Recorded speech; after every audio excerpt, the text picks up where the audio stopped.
بیستە ناکرێن. لە میانەی بەشداریکردنی لە سمینارێکدا سعدی ئەحمەد پیرە ئەندامی مەکتەبی سیاسی یەکێتی لابارەی کێشە ناخۆیەکان یەکێتیەوە ڕاگەیاند لە دوای نەخۆشکەوتنی جەلال تاڵەبانیەوە یەکێتی بە ئاڕاستەی لێکترازان و فرەلایەنی ڕۆشتووە و ئەوەش ڕاستەوخۆ ڕۆڵی هەبووە لە لاوازبوونی حیزبەکەی. هاوکات کۆبوونەوەکەی ئەندامانی مەکتەبی سیاسی کاتەیدا جەلال تاڵەبانی ئامادە بوو با دەرچێکی ئومێدبەخش دەزانێت بۆ کۆکردنەوەی ناوماڵی حیزبە سەوزەکە. یەکەم عنوانی کە دەستنیشانمان کردوتمان مەسەلەی نەبوونی هاوسەنگیە. هاوسەنگی بەو معنایی کە ئەمڕۆ بە تایبەتی پارتی دیموکراتی کوردستان 135 دەنگی هەیە، بەڵام 175 دەسەڵاتی هەیە.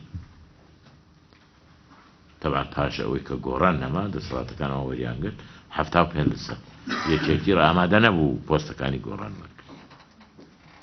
ئەمە هاوسەنگێکی زۆر گەورەیە. جاگە کێشەیەکە بیت تۆ 175 دەسەڵات دەبێ، کێشەیەک هەیە، کێشەی موچەیە، کێشەی هەشتەکە بۆ بە دوای سەبەب دەگەڕی. خۆت سەبەبی 75 دەسەڵات لای تۆیە.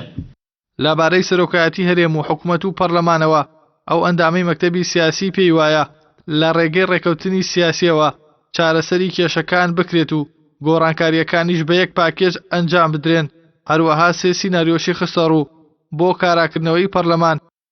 سێ سێناریۆمانە، یا ئەو سەرۆکەی ئێستا دەمینێ، یا ئاگاداری گۆڕام بکەینەوەی کێشتکە دەستنیشان بکە لە جێگای ئەم، یان پۆستێکی تری ئیداری بدەین بە گۆڕان و قەنەعەت بکە حیزبێشتە ئەو سەرۆکایەتی وەرگرت.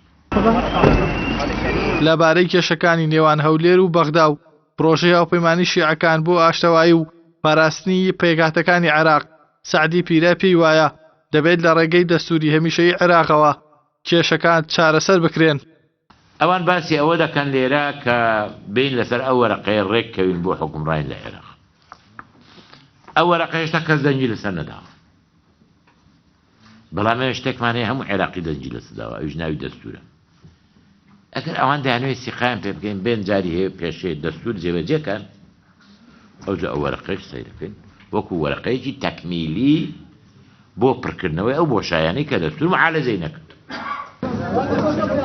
بەڕای بەشێک لە چاودێرانی سیاسی لە ئێستادا چارەسەر نەکردین کێشە ناوخۆیەکان و باڵباڵێنی ناوخۆی حیزبە سەوزەکە یەکێتی لاواز کردووە و ناتوانێت بڕیاری یەکلاکەرەوە بدات. هاوکات تا دێت ئەندامەکانی لێی جیا دەبنەوە. نزیکترین جیابوونەوەش دەست لە کارکێشانەوەی ئازاد جوندیانی ئەندامی یەدەکی مەکتەبی سیاسی ئەو حیزبەیە. ئیحسان سابر، کەناڵی ئاسمانی پەیام، سلێمانی.